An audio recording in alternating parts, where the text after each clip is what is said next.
शरीरकोशात् यत्तस्याः पार्वत्या निसृताम्बिका कौशिकीति समस्तेषु ततो लोकेषु गीयते. ஜெகன்மாதாவான பராசக்தியினுடைய பல்வேறு ரூபங்கள் நமக்கு பல அனுகிரகங்களை பண்ணுறது. அதில் ஒரு அம்பாளை பற்றி இன்றைக்கி பார்க்க போகிறோம். இப்போ அடியேன்னு சொன்ன இந்த ஸ்லோகம் ஸ்ரீதேவி மகாத்மியம் அப்படிங்கிற மார்க்கண்டேய புராணத்தில் இருக்கக்கூடிய இந்த கிரந்தத்தில் 5வது அத்தியாயத்தில் 87வது ஸ்லோகமாக அமைஞ்சிருக்கு. இந்த ஸ்லோகத்தில் கௌஷிகி அப்படிங்கிற அம்பாளை பற்றி சொல்கிறா.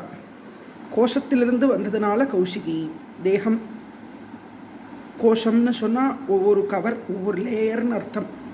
பார்வதி தேவியினுடைய தேக கோஷத்திலிருந்து ஒரு அம்பாள் வெளியில் வரா. அந்த அம்பாளுக்கு பேர் தான் கௌஷிகி என்று பேர். அந்த தேவி தான் சும்ப நிஷும்பர்கள், ரக்த பீஜன் முதலான சகல அசுரர்களையும் சம்ஹாரம் பண்ணுறான். இந்த ஸ்லோகத்தில் சொல்கிறா, ஷரீர கோஷாத்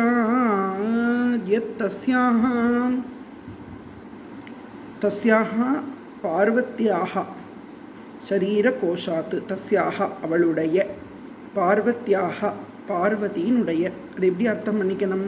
தஸ்யாக பார்வத்தியாகங்கிறத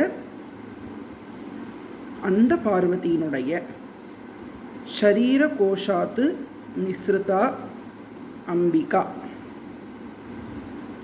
ஷரீர கோஷாத்துன்னா உடலில் இருக்கக்கூடிய கோஷம்.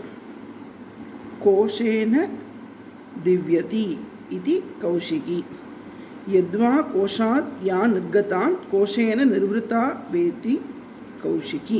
அப்படின்னா அந்த கௌஷிகிங்கிற நாமத்துக்கு நிர்வச்சனம். அது ரொம்ப அழகாக சொல்கிறா. ஷரீர கோஷாத்து எத் தஸ்யாக பார்வத்தியாக நிஸ்ருதா, வெளியில் வந்தாள். எங்கேருந்து வந்தாள்? பார்வத்தியாக ஷரீர கோஷாத்து, பார்வதி தேவியினுடைய திருமேனியிலிருந்து வெளியில் வந்தா. நிஸ்ருதா அப்படின்னா வெளியில் வந்தா. அம்பிகா கௌஷிகீதி சமஸ்தேஷு ததோ லோகேஷு கீயதே. அதிலிருந்து யத் அப்படிங்கிற வார்த்தைக்கு எந்த காரணத்தினால் இவள் கௌஷிகி என்று அழைக்கப்படுகிறாள் அப்படின்னா, பார்வதி தேவியினுடைய சரீரத்திலிருந்து, இந்த சரீர கோஷத்திலிருந்து வெளியில் வந்ததனால் கௌஷிகி என்று அழைக்கப்படுகின்றாள். தஸ்யாம் விநிர்கதாயான் து கிருஷ்ணா பூத்சாபி பார்வதி காளிகேதி சமாக்கியாத ஹிமாச்சல கிருதாஸ்ரயா என்று அடுத்த ஸ்லோகத்தில் சொல்கிறான். கௌஷிகி இதி சமஸ்தேஷு லோகேஷு ததஹ கீயத்தே, அதனால் அழைக்கப்படுகின்றாள், போற்றப்படுகின்றாள் அப்படின்னு சொல்கிறோம்.